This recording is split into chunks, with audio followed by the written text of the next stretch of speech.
Alright, so you shot yourself a nice buck at 600 yards. Cool. So, now you really want a challenge. You're going to start bow hunting. So, what you're going to do is first off, you're going to need equipment. This is basically the equipment you're going to need. Here's a bow. There's a compound bow. Has several different attachments on it, I guess you could say. Has a stabilizer, which is going to keep your bow, the bottom of your bow, heavier. But as you can see, it still wants to go back. You're going to have your sight. There's 4 pins on this sight. Don't know if you can see that. Each one for different yardages. I have mine set at 20, 30, 40, and 50. This is their quiver. Holds your arrows. This one holds 5. They all hold different amounts. And to fire a compound bow, you're going to need a release. There's several styles. This is a wrist. It's going to go around your wrist, and you're going to pull the trigger with your normal trigger finger. And then there's also this one, which is basically a T-handle, and then the trigger you're going to pull with your thumb. And the arrows for compound bows are generally going to be carbon, like this one. They're going to have a short 2-inch vane, which you can customize.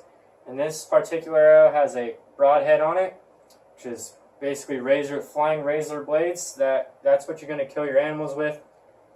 Another type of bow is a longbow. You can tell it's a longbow by it's pretty tall. I'm 5'10", it's about the same height. It's basically laminated pieces of wood. And you're also going to shoot a wood arrow, but you can shoot carbon if you want. It has real feathers on it. Alright, so now that you got your bow, you're going to need to shoot. You're going to have to shoot a lot to get your bow sighted in. You need to get it dialed in. You want to be able to take shots whatever distance you're comfortable with, but you want to make sure your arrow is going to land at that spot. So you're going to have to get ready that way. You're going to have to get yourself ready. It takes a lot to bow hunt, and you're going to have to get ready for it. So to hunt elk and deer, it's mainly going to be spot and stalk. And you have to, before the rut, you're going to have to find groups. They're going to be in small groups of a few. And you're going to have to figure out what they do, whether they just are just coming up from water and you have to cut them off, or if they're just feeding, you're going to have to find out where they do that. You're going to have to take them out then. Or during the rut, that's when they breed. That's when bulls are going to gather groups of calves and calves and other bulls sometimes. And bulls will coat themselves, they'll wallow, and they'll coat themselves in urine and mud to create a perfume to attract cows. And bulls will rub trees and rake branches and the ground and stomp their feet just to keep other elk away and intimidate other bulls.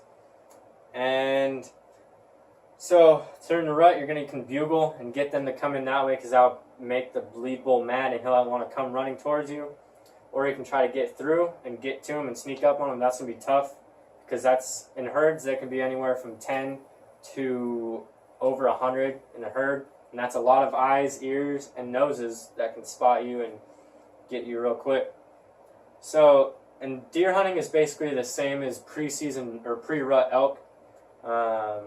You're just going to have to spot and stalk those, or you can bait them or sit in a tree stand and wait for them to come through. So, now you learn how to spot and stalk. Another way of archery hunting is for bear and baiting. So you're going to find a spot before your season starts. We found a nice meadow. There's some tall grass, and then there's trees surrounding it. So we found the tree. We brought up a 55-gallon drum barrel, cut a little window in it so the bears could reach their paws in and grab food. And we hiked that up and chained it to a tree, and so they couldn't take it away. And then we set a tree stand up 25-ish yards away. So you don't want to take a long shot when you're just sitting in a tree, because they're not going to be constantly looking up at a tree looking for you. So, and then you're going to have to start bringing bait in at least once a week to keep that barrel full, so the bears will start to rely on that as their food source.